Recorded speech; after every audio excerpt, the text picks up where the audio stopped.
Bien-aimés de le Seigneur, nous allons continuer notre série d'enseignements. Et je veux que vous compreniez une chose.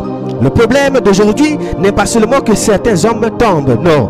Le problème, c'est que beaucoup n'auraient même jamais dû être debout au départ. Beaucoup n'auraient même jamais dû toucher un micro. Beaucoup n'auraient jamais dû se tenir devant le peuple de Dieu pour enseigner, diriger, imposer les mains et prétendre être des représentants de Jésus-Christ.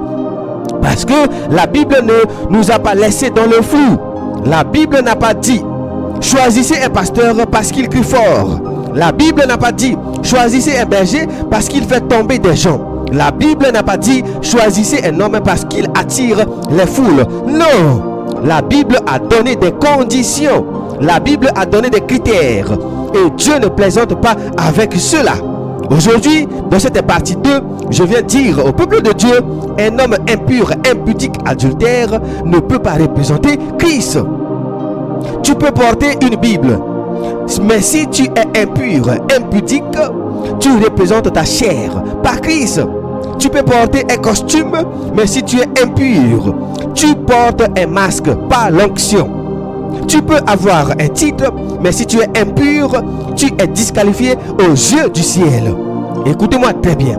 Beaucoup pensent que le ministère est un cadeau. Non, le ministère est une charge. Le ministère est une responsabilité. Le ministère est un appel saint. Et si tu entres dedans avec la chair, tu es en train de provoquer Dieu. Avant d'entrer dans les critères, bien-aimés, je dois d'abord rétablir une vérité que beaucoup falsifient aujourd'hui. Parce qu'aujourd'hui, dans plusieurs milieux chrétiens, il y a une manigance. Ils veulent être pasteurs, prophètes, apôtres, docteurs, évangélistes. Mais dès qu'on parle du mot évêque, ils fuient. Dès qu'on parle de responsabilité d'évêque, ils se cachent. Dès qu'on parle de rendre compte, ils inventent des excuses. Alors, écoutez-moi très bien et retenez ça. Dans la Bible, l'homme qui dirige une assemblée est un évêque.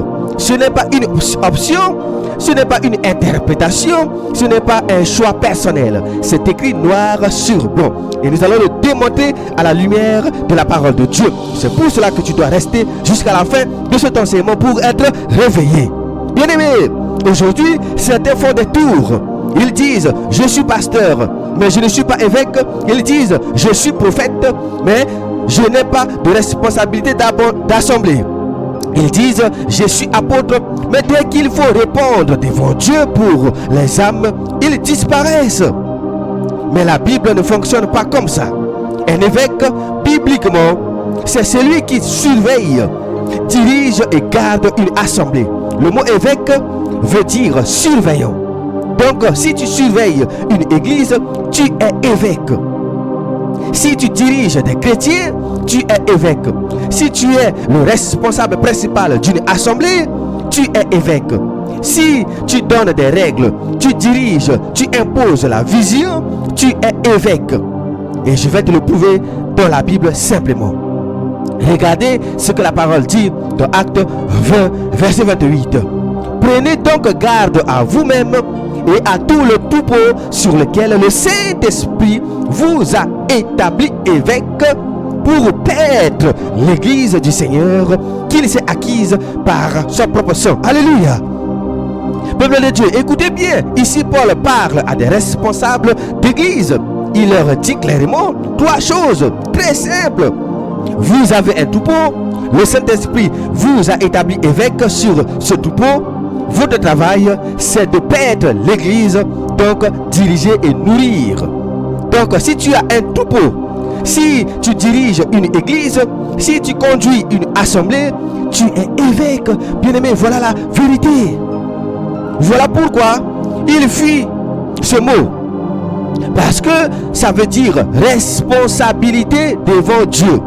Et pour que ça soit encore plus clair, celui qui dirige une assemblée, ce n'est pas seulement quelqu'un qui prêche, non. C'est quelqu'un qui est à la garde des âmes. C'est quelqu'un qui doit veiller sur les brebis. C'est quelqu'un qui rendra compte à Dieu. C'est justement pour ça qu'ils ne veulent pas se faire appeler évêque.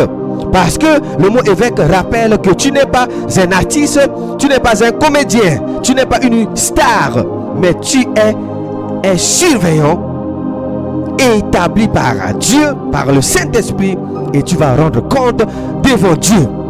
Et je vais aller encore plus loin, bien-aimé, pour que ça soit irréfutable. Aujourd'hui, beaucoup aiment utiliser le mot berger parce que ça sonne doux, mais ils ne veulent pas le mot évêque parce que ça sonne autorité, jugement, responsabilité. Mais la Bible rassemble ces fonctions. Un berger, c'est quelqu'un qui conduit un troupeau. Un évêque, c'est quelqu'un qui surveille ce troupeau. Donc, celui qui est berger d'une assemblée est automatiquement évêque selon la Bible. Écoutez ce que Dieu dit encore dans 1 Pierre 5, verset 2 à 3. Ah, j'aime la parole du Seigneur. Écoutez, paissez le troupeau de Dieu qui est sous votre garde, non par contrainte, mais volontairement selon Dieu, non pour un gain sordide, mais avec dévouement, non comme dominant sur ceux qui sont échus en partage, mais en étant les modèles du troupeau. Vous entendez, bien-aimés? Il dit le troupeau sous votre garde. Donc il y a des hommes qui ont la garde d'une assemblée, et ces hommes doivent être des modèles. Donc qu'on arrête avec les jeux, qu'on arrête avec les comédies. Si tu diriges une assemblée, tu es un responsable devant Dieu. Si tu as des brebis, tu vas rendre compte à Dieu. Si tu conduis une église, tu es évêque selon la Bible. Et justement parce que ce rôle est lourd, Dieu n'a pas laissé ça au hasard. Il fixe des critères. Il a donné des exigences. Il a établi une règle. Voilà pourquoi à partir de là, je veux qu'on s'appuie encore uniquement sur les Écritures. Qu'on enlève les opinions humaines. Qu'on enlève les émotions. Qu'on enlève les excuses. On va lire ce que la Bible dit encore et encore. Écoutez attentivement ce que l'Esprit de Dieu déclare dans 1 Timothée 3, verset 1 à 7. Cette parole est certaine. Si quelqu'un aspire à la charge d'évêque, il désire une œuvre excellente. Il faut donc que l'évêque soit irréprochable, mari d'une seule femme, sobre, modéré, réglé dans sa conduite, hospitalier, propre à l'enseignement. Il faut qu'il ne soit ni adonné au vin, ni violent, mais doux, paisible, modéré, n'ayant pas l'amour de l'argent. Il faut qu'il dirige bien sa propre maison, bien aimé, et qu'il tienne ses enfants dans la soumission et dans une parfaite honnêteté. Car si quelqu'un ne sait pas diriger sa propre maison, comment prendra-t-il soin de l'église de Dieu? Il ne faut pas qu'il soit un nouveau converti, de peur, gonflé d'orgueil. Il ne tombe sous le jugement du diable.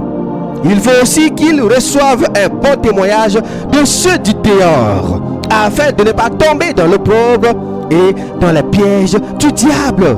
Waouh, bien-aimé.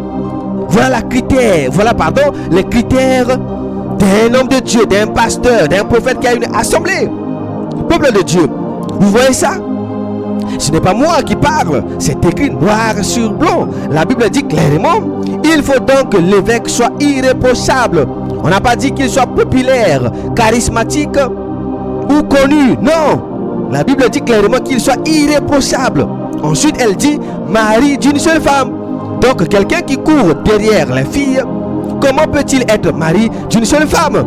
À vous-même, vous pouvez répondre à cette question. Quelqu'un qui multiplie les aventures, comment peut-il être qualifié? Quelqu'un qui a trois femmes, quatre femmes, bien-aimées, spirituelles cachées, comment peut-il être un berger? La Bible dit encore, sobre, modéré, réglé dans sa conduite. Donc la vie du pasteur bien-aimé, doit être un modèle, pas une honte. La vie du berger doit être un exemple, pas un scandale. La vie du responsable doit produire la crainte de Dieu, pas le rire des païens. Et la Bible ajoute, il faut qu'il ne soit ni adonné au vin, ni violent, mais doux, paisible. Vous voyez, bien aimé, même le caractère compte. Même la manière de parler compte. Même la façon de traiter les brebis compte. Et écoutez-moi bien, il y a un détail qui tue l'église aujourd'hui. La Bible dit, n'ayons pas l'amour de l'argent. Mais aujourd'hui, beaucoup sont montés sur la chair pour l'argent. Ils prêchent pour les offrandes, ils prophétisent pour le cash, ils prient pour les enveloppes, ils imposent les mains pour les transferts. Peuple de Dieu, ce n'est pas l'évangile, c'est un commerce et c'est une abomination. Continuons, parce que Dieu insiste sur la maison du berger. Il dit, il faut qu'il dirige bien sa propre maison. Et la Bible pose la question, car si quelqu'un ne sait pas diriger sa propre maison, comment prendra-t-il soin de l'église de Dieu? Voilà pourquoi, bien-aimé, tu dois être vigilant. Un homme qui détruit sa maison ne peut pas construire la maison de Dieu. Contrôlez vos pasteurs. Ça, c'est un droit que la Bible vous donne. Vous devez savoir leur vie privée pour savoir effectivement s'il dirige bien sa maison. Quelqu'un qui frappe sa femme, qui conseille très mal ses enfants sont mal éduqués. Bien aimé, la Bible vient de dire tout à l'heure qu'il n'est pas digne de diriger une église. Un homme qui ne sait pas aimer sa femme ne peut pas aimer l'église. Un homme qui ne sait pas être fidèle en privé ne peut pas être fidèle en public. Et écoutez-moi, Dieu va plus loin. Il dit, il faut aussi qu'ils reçoivent un bon témoignage de ceux du dehors. Donc, même le monde doit dire, cet homme est droit. Voilà la vérité, bien-aimé. Mais aujourd'hui, le monde dit, cet homme est un prédateur. Le monde dit, cet homme est un menteur. On les voit sur les réseaux sociaux, bien-aimé. Le monde dit, cet homme est un pervers. Donc la Bible dit clairement, disqualifier cela. Et pour que personne, ne pense que c'est seulement Paul qui parle, je vais vous montrer que c'est confirmé ailleurs. Et écoutez ce que Dieu dit encore dans Tite 1, versets 5 à 9.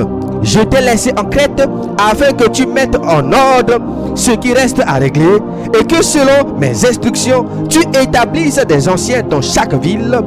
S'il s'y trouve quelque homme irréprochable, mari d'une seule femme, ayant des enfants fidèles, qui ne soit ni accusé de débauche, ni rebelle.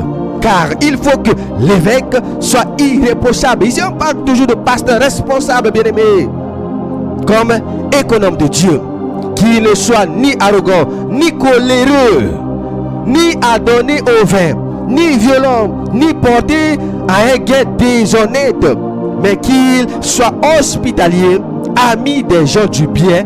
Vous voyez, ami des gens du bien. Comme des pasteurs aujourd'hui, vos pasteurs qu'on voit aujourd'hui avec des monnaies.